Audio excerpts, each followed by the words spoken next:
Hi friends नमस्कार केबी Odia TV को आपनकु स्वागत।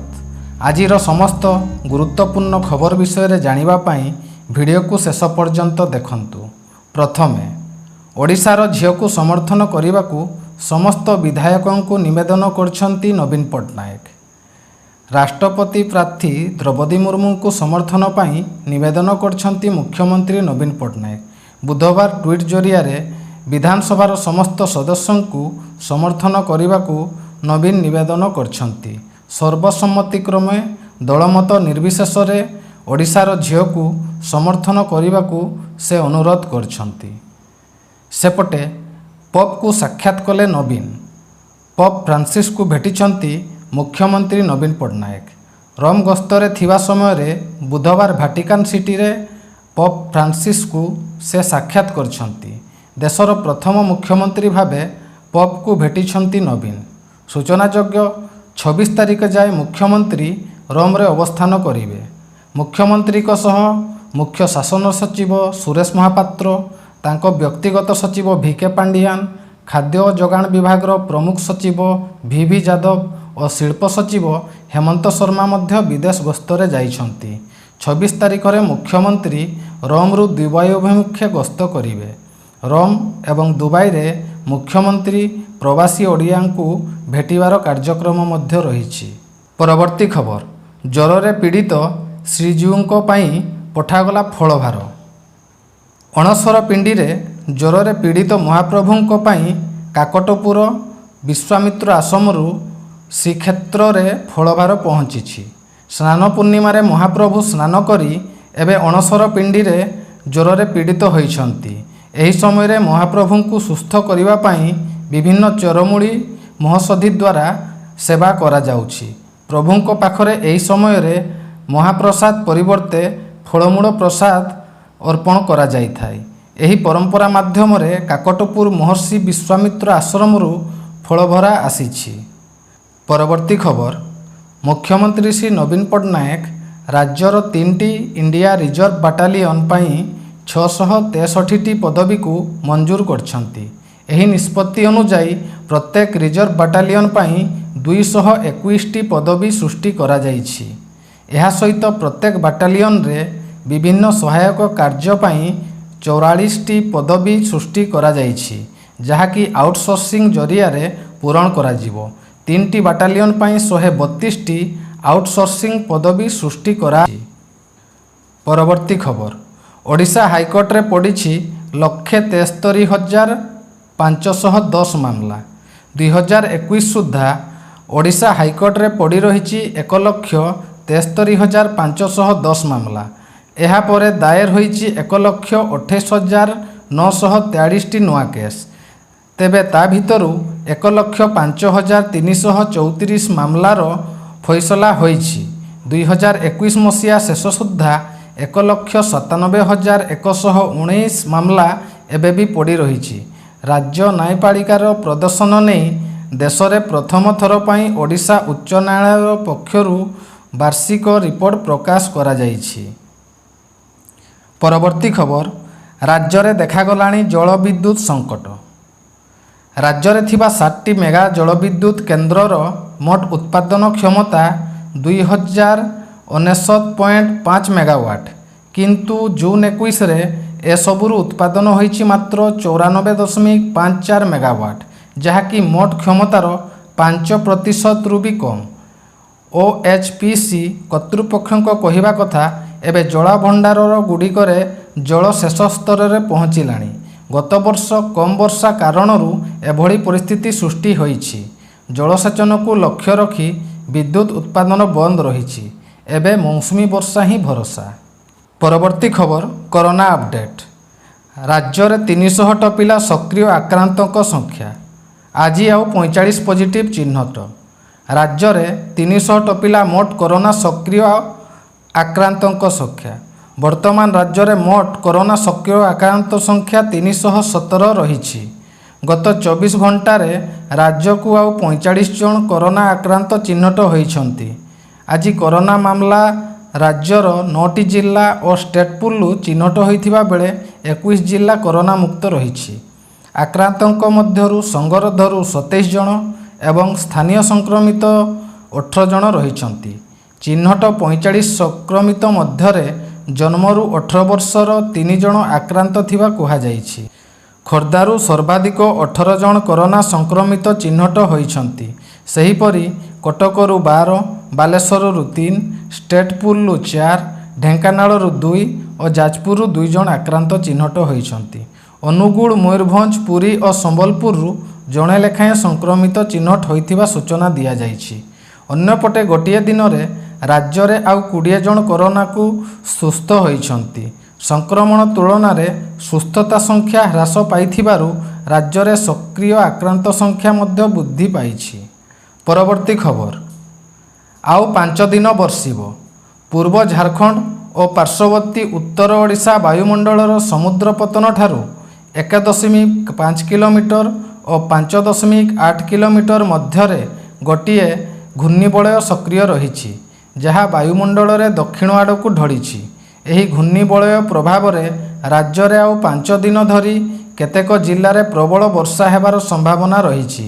ସେଇଥିପାଇଁ ଭାରତୀୟ ପାଣିପାଗ ବିଭାଗ ସତର୍କ ସୂଚନା ଜାରି କରିଛି।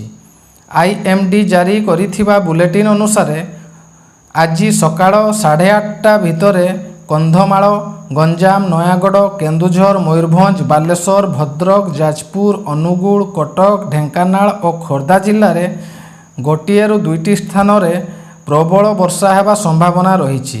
ସେଥିପାଇଁ ୟେଲୋ ୱାର୍ଣ୍ଣିଂ ଜାରି କରାଯାଇଛି। ଏଥିସହ ବଜ୍ରପାତ ଓ ଘଡ଼ଘଡ଼ି ମାରିବାର ଆଶଙ୍କା ରହିଛି। ପରବର୍ତ୍ତୀ ଖବର। ଇଡିରେ ହାଜର ହେବା ପାଇଁ ସମୟ ମାଗିଲେ ସୋନିଆ ଗାନ୍ଧୀ। ମହାମାରୀ କରୋନାରୁ ସୁସ୍ଥ ହୋଇ ଘରକୁ ଫେରିଥିବା କଂଗ୍ରେସ ଅଧ୍ୟକ୍ଷ ସୋନିଆ ଗାନ୍ଧୀ ଏବେ ଇଡିରେ ହାଜର ହେବା ପାଇଁ ଅଧିକ ସମୟ ମାଗିଛନ୍ତି। ଆସନ୍ତାକାଲି ତାଙ୍କୁ ନ୍ୟାସନାଲ ହେରାଲ୍ଡ ମାମଲାରେ ଜେରା କରିବାକୁ ଇଡି ନୋଟିସ୍ କରିଥିଲା। ହେଲେ ସେ ସୁସ୍ଥ ହୋଇଥିଲେ ମଧ୍ୟ କରୋନା ଯୋଗୁଁ ତାଙ୍କ ଫୁସ୍ଫୁସ୍ରେ ସଂକ୍ରମଣ ହୋଇଥିଲା। ଏହା ସ୍ୱାଭାବିକ ହେବା ପାଇଁ କିଛି ସପ୍ତାହ ଲାଗିବ। ସେ ଯାଏ ଜେରା ପ୍ରକ୍ରିୟାକୁ ସ୍ଥଗିତ ରଖିବାକୁ ସୋନିଆ ଚାହୁଁଛନ୍ତି। ଏଥିପାଇଁ ସେ ଆଜି ଇଡିକୁ ଚିଠି ଲେଖିଛନ୍ତି। ପରବର୍ତ୍ତୀ ଖବର। ଫ୍ରାନ୍ସରେ ବ୍ୟାପୁଛି କୋଭିଡ୍ର ନୂତନ ଭାରିଆଣ୍ଟ। ଫ୍ରାନ୍ସରେ ଏବେ କୋଭିଡ୍ ସଂକ୍ରମଣ ଦ୍ରୁତ ଗତିରେ ବ୍ୟାପିବାରେ ଲାଗିଛି। ଆଲଫା, ବିଟା ପରେ ଏବେ କୋଭିଡ୍ର ଭୂତାଣୁର ନୂତନ ଭାରିଆଣ୍ଟ ବ୍ୟାପିଥିବା ଫ୍ରାନ୍ସ ସରକାର ସୂଚନା ଦେଇଛନ୍ତି। ଫ୍ରାନ୍ସରେ ଦୈନିକ ସଂକ୍ରମଣ ସଂଖ୍ୟା ବୃଦ୍ଧି ପାଇଛି। ଗତ 2 ମାସ ମଧ୍ୟରେ ସଂକ୍ରମଣ ସଂଖ୍ୟା ଶୀର୍ଷରେ ପହଞ୍ଚିଛି। ଏବେ 95,000ରୁ ଅଧିକ କୋଭିଡ୍ରେ ସଂକ୍ରମିତ ହୋଇଛନ୍ତି। ଏବେ ସର୍ବସାଧାରଣ ସ୍ଥାନମାନଙ୍କରେ ମାସ୍କ ପିନ୍ଧିବା ପାଇଁ ନିୟମ ପ୍ରଣୟନ କରିବା ପାଇଁ ପରାମର୍ଶ ଦେଇଛନ୍ତି। ଅନ୍ୟ ୟୁରୋପୀୟ ଦେଶମାନଙ୍କରେ ମଧ୍ୟ କରୋନା ସଂକ୍ରମଣ ବୃଦ୍ଧି ପାଇବାରେ ଲାଗିଛି। ଏବେ ଭାରତରେ ମଧ୍ୟ କରୋନା ସଂକ୍ରମଣ ବୃଦ୍ଧି ପାଇଛି। ଆଉ ଏକ ଛୋଟ ଲହର ଆସିପାରେ ବୋଲି ବିଶେଷଜ୍ଞମାନେ ମତ ଦେଇଛନ୍ତି। ପରବର୍ତ୍ତୀ ଖବର। ଆଫଗାନିସ୍ତାନରେ ଭୂମିକମ୍ପ। ଆଫଗାନିସ୍ତାନରେ ଭୂମିକମ୍ପ ତାଣ୍ଡବ ରଚିଛି। ଭୂମିକମ୍ପରେ ଏପର୍ଯ୍ୟନ୍ତ 950ରୁ ଅଧିକ ମୃତ୍ୟୁ ହୋଇଥିବା ସନ୍ଦେହ ହେଉଛି। ତା ସହ 610 ଜଣରୁ ଅଧିକ ଲୋକ ଆହତ ହୋଇଥିବା ସୂଚନା ମିଳିଛି। ବିପଦ ପ୍ରଶମନ ବିଭାଗର ଉପମନ୍ତ୍ରୀ ମୌଲବୀ ଶରଫୁଦ୍ଦିନ ଏହି ସୂଚନା ଦେଇଛନ୍ତି। କେବଳ ଆଫଗାନିସ୍ତାନ ନୁହେଁ, ଭୂକମ୍ପର ପ୍ରଭାବ ବି ପାକିସ୍ତାନରେ ଦେଖିବାକୁ ମିଳିଛି। ରିକ୍ଟର ସ୍କେଲରେ ଭୂକମ୍ପର ତୀବ୍ରତା 6.1 ବୋଲି କୁହାଯାଇଛି। ୟୁଏସ୍ ଜିଓଲଜିକାଲ ସର୍ଭେ ମୁତାବକ ଭୂକମ୍ପର କେନ୍ଦ୍ରସ୍ଥଳୀ ଆଫଗାନିସ୍ତାନର ଦକ୍ଷିଣ ପୂର୍ବ ଅଞ୍ଚଳ ବୋଲି କୁହାଯାଇଛି। ପରବର୍ତ୍ତୀ ଖବର। ଭାରତରେ ରାଜ୍ୟମାନଙ୍କର ଆର୍ଥିକ ଅବସ୍ଥାକୁ ନେଇ ଚିନ୍ତା ପ୍ରକାଶ କଲା ରିଜର୍ଭ ବ୍ୟାଙ୍କ। ଶ୍ରୀଲଙ୍କାରେ ଜାରି ରହିଥିବା ସଙ୍କଟ ପରେ ଏବେ ରିଜର୍ଭ ବ୍ୟାଙ୍କ ଦେଶରେ ସବୁ ରାଜ୍ୟର ଆର୍ଥିକ ବ୍ୟବସ୍ଥାକୁ ବିସ୍ତାର ଭାବରେ ଆକଳନ କରିଛି। ରିଜର୍ଭ ବ୍ୟାଙ୍କ ଏହା ଜାଣିବାକୁ ପାଇଥିଲା ଯେ କୋଭିଡ୍-19 ମହାମାରୀ ଯୋଗୁଁ ରାଜ୍ୟମାନଙ୍କର ଆର୍ଥିକ ବ୍ୟବସ୍ଥା ଦ୍ରୁତ ଭାବରେ ବିଗିଡ଼ିଛି। ଏହା ବ୍ୟତୀତ ବିଭିନ୍ନ ସବସିଡି ବ୍ୟବସ୍ଥା, ମାଗଣା ବିଜୁଳି ପାଣି ଭଳି ସୁବିଧା, ପୁରୁଣା ପେନ୍ସନ୍ ଯୋଜନା ଲାଗୁ କରି ଏହି ରାଜ୍ୟର ସ୍ଥିତି ଆହୁରି ଖରାପ ହୋଇଛି। ରିଜର୍ଭ ବ୍ୟାଙ୍କ ଅନୁଯାୟୀ 2011-12 ଠାରୁ 2019-20 ମଧ୍ୟରେ ରାଜ୍ୟର ଗ୍ରସ୍ GDP ଅନୁପାତ 2.5% ରହିଛି। ରାଜ୍ୟକୁ ଏହାକୁ 3% ରଖିବାକୁ ପଡ଼ିଥାଏ। 2020ରେ କରୋନା ମହାମାରୀ ପରେ ଏହି ସ୍ଥିତି ବିଗିଡ଼ିଛି। ସେଣ୍ଟ୍ରାଲ ବ୍ୟାଙ୍କ ତରଫରୁ କୁହାଯାଇଛି ଯେ ଗୁଜରାଟ, ମହାରାଷ୍ଟ୍ର, ଦିଲ୍ଲୀ, କର୍ଣ୍ଣାଟକ ଏବଂ ଓଡ଼ିଶା ଭଲ ପ୍ରଦର୍ଶନ ଯୋଗୁଁ ଆଗାମୀ ସମୟରେ ସୁଧାର ଆସିପାରେ। ସେହିପରି ରିଜର୍ଭ ବ୍ୟାଙ୍କର ଏହି ବିବୃତ୍ତିରେ କୁହାଯାଇଛି ଯେ ପଞ୍ଜାବ, ରାଜସ୍ଥାନ, କେରଳ, ପଶ୍ଚିମବଙ୍ଗ, ବିହାର, ଆନ୍ଧ୍ରପ୍ରଦେଶ, ଝାଡ଼ଖଣ୍ଡ, ମଧ୍ୟପ୍ରଦେଶ, ଉତ୍ତରପ୍ରଦେଶ ଏବଂ ହରିୟାଣା ରାଜ୍ୟ କରଜରେ ସବୁଠୁ ଆଗରେ ଅଛନ୍ତି, ଯାହା 2026ରୁ 28 ସୁଦ୍ଧା ଆହୁରି ବଢ଼ିପାରେ। ବିବୃତ୍ତି ଅନୁଯାୟୀ କେରଳ, ପଞ୍ଜାବ, ରାଜସ୍ଥାନ, ପଶ୍ଚିମବଙ୍ଗ ଭଳି ରାଜ୍ୟ 90% ଖର୍ଚ୍ଚ ରେଭିନ୍ୟୁ ଆକାଉଣ୍ଟରୁ କରିଥାନ୍ତି। ଗୁଜରାଟ ଏବଂ ଛତିଶଗଡ଼ ଭଳି ରାଜ୍ୟ ଆୟର 10% ଭାଗ ସବସିଡି ଖର୍ଚ୍ଚ କରୁଛନ୍ତି। ରିଜର୍ଭ ବ୍ୟାଙ୍କର ସୂଚନା ଅନୁଯାୟୀ ମାଗଣା ବିଜୁଳି, ପାଣି, ମାଗଣା ପରିବହନ, କୃଷକଙ୍କ କରଜ ଛାଡ଼ ଆଦି ଭଳି ରାଜ୍ୟର ପଦକ୍ଷେପ ବେସରକାରୀ ନିବେଶର ଫାଇଦାକୁ ସମାପ୍ତ କରୁଛି। ପରବର୍ତ୍ତୀ ଖବର, ରୁଷଠାରୁ 25% ତୈଳ ଆମଦାନୀ ବଢ଼ାଇଛି ଭାରତ।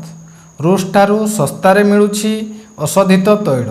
ଏହାକୁ ଦୃଷ୍ଟିରେ ରଖି ତୈଳ ଆମଦାନୀ ବଢ଼ାଇବାରେ ଲାଗିଛି ଭାରତ। କିଛି ମାସ ଭିତରେ ରୁଷଠାରୁ 25% ତୈଳ ଆମଦାନୀ ବଢ଼ାଇଛି। ଭାରତ ନିଜ କମ୍ପାନୀମାନଙ୍କୁ ମଧ୍ୟ ଶସ୍ତାରେ ମିଳୁଥିବା ଏହି ତୈଳ ଅଧିକ ମାତ୍ରାରେ କିଣିବାକୁ ପରାମର୍ଶ ଜାରି କରିଛି। ପରବର୍ତ୍ତୀ ଖବର, ଏସ୍ବିଆଇର ଗୁରୁତ୍ୱପୂର୍ଣ୍ଣ ଘୋଷଣା। ଏସ୍ବିଆଇ ଓ ଅନ୍ୟ ବ୍ୟାଙ୍କର ବାଲାନ୍ସ ଚେକ୍ କରିବା ପାଇଁ ଗ୍ରାହକମାନେ ଅର୍ଥ ପଇଠ କରିବେ।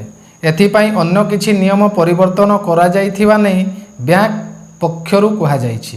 ତେବେ ନୂଆ ନିୟମ ଅନୁଯାୟୀ ଯଦି ଗ୍ରାହକମାନେ 1 ଲକ୍ଷ ପର୍ଯ୍ୟନ୍ତ ବାଲାନ୍ସ ମେଣ୍ଟେନ୍ କରନ୍ତି ତେବେ ସେମାନଙ୍କୁ କୌଣସି ପ୍ରକାର ଚାର୍ଜ ଦେବାକୁ ପଡ଼ିବ ନାହିଁ। ଅନ୍ୟ ବ୍ୟାଙ୍କର ଏଟିଏମ୍ରୁ ପଇସା କାଢ଼ିଲେ ଆପଣଙ୍କୁ 3ଟି ଟ୍ରାଞ୍ଜାକ୍ସନ୍ ଫ୍ରି ମିଳିବ। ନନ୍ ଏସ୍ବିଆଇ ଏଟିଏମ୍ରୁ ପଇସା କାଢ଼ିବା ପାଇଁ ଅଲଗା ଲିମିଟ୍ ରହିଛି। ଏବେ ଆପଣଙ୍କୁ ଏସ୍ବିଆଇ ଓ ନନ୍ ଏସ୍ବିଆଇ ଏଟିଏମ୍ ଆଧାରରେ 5ରୁ 20 ଟଙ୍କା ପର୍ଯ୍ୟନ୍ତ ଚାର୍ଜ ଦେବାକୁ ପଡ଼ିବ। ଯଦି ଆପଣ ଏସ୍ବିଆଇ ଏଟିଏମ୍ରୁ ଲିମିଟ୍ରୁ ଅଧିକ ପଇସା କାଢ଼ିବେ ତେବେ 10 ଟଙ୍କା ଚାର୍ଜ ଲାଗିବ। ସେହିପରି ନନ୍ ଏସ୍ବିଆଇ ଏଟିଏମ୍ରୁ ଲିମିଟ୍ରୁ ଅଧିକ ପଇସା କାଢ଼ିଲେ 20 ଟଙ୍କା ଦେବାକୁ ପଡ଼ିବ। ଏସ୍ବିଆଇ ଏଟିଏମ୍ରୁ ବାଲାନ୍ସ ଚେକ୍ ପାଇଁ 5 ଟଙ୍କା ଏବଂ ଅନ୍ୟ ବ୍ୟାଙ୍କର ଏଟିଏମ୍ରୁ ବାଲାନ୍ସ ଚେକ୍ ପାଇଁ 8 ଟଙ୍କା ଲାଗିବ। ଅନ୍ତର୍ଜାତୀୟ ବାଲାନ୍ସ ଟ୍ରାଞ୍ଜାକ୍ସନରେ ଆପଣଙ୍କୁ ମୋଟ ଟ୍ରାଞ୍ଜାକ୍ସନ୍ ଚାର୍ଜ 3.5% ଓ ଅତିରିକ୍ତ 100 ଟଙ୍କା ଦେବାକୁ ପଡ଼ିବ। ତେବେ ଯଦି ଆପଣମାନେ ଖାତାରେ 1 ଲକ୍ଷ ଟଙ୍କା ମେଣ୍ଟେନ୍ ରଖିବେ ତେବେ କୌଣସି ଚାର୍ଜ ଦେବାକୁ ପଡ଼ିବ ନାହିଁ। ଜୁଲାଇ 1ରୁ ବଦଳିବ ଏହିସବୁ ନିୟମ। ଆସନ୍ତା ମାସ ଜୁଲାଇରେ କିଛି ଜରୁରୀ ନିୟମ ପରିବର୍ତ୍ତନ ହେବାକୁ ଯାଉଛି। ଘରୋଇ ଗ୍ୟାସ୍, ଆଧାର କାର୍ଡ଼, ପାନ୍ କାର୍ଡ଼ ଲିଙ୍କ ଭଳି ନିୟମରେ ପରିବର୍ତ୍ତନ ଦେଖିବାକୁ ମିଳିବ। ତେବେ ଆସନ୍ତୁ ଜାଣିବା ଆଉ କେଉଁ ନିୟମ ବଦଳିବ। ଯଦି ଆପଣ ଏପର୍ଯ୍ୟନ୍ତ ପାନ୍ ଆଧାର ଲିଙ୍କ କରିନାହାନ୍ତି ତେବେ ଯଥାଶୀଘ୍ର ଏହାକୁ ଲିଙ୍କ କରାଇ ନିଅନ୍ତୁ। କାରଣ ପାନ୍ ଆଧାର ଲିଙ୍କ କରିବାର ଶେଷ ତାରିଖ ହେଉଛି ଜୁନ୍ 30। ଏହି ଅବଧି ପରେ ଆପଣଙ୍କୁ 2 ଗୁଣ ଜରିମାନା ଦେବାକୁ ପଡ଼ିବ। ବର୍ତ୍ତମାନ ଏଥିପାଇଁ 500 ଟଙ୍କା ଲେଟ୍ ଫି ଦେବାକୁ ପଡ଼ୁଛି। କିନ୍ତୁ ଯଦି ଆପଣ 30 ଜୁନ୍ ପରେ ପାନ୍ ଆଧାର ଲିଙ୍କ କରାଉଛନ୍ତି ତେବେ ଆପଣଙ୍କୁ 1000 ଟଙ୍କା ଫାଇନ୍ ଦେବାକୁ ପଡ଼ିବ। ସେହିପରି ଡିମାଟ୍ ଆକାଉଣ୍ଟର KYC।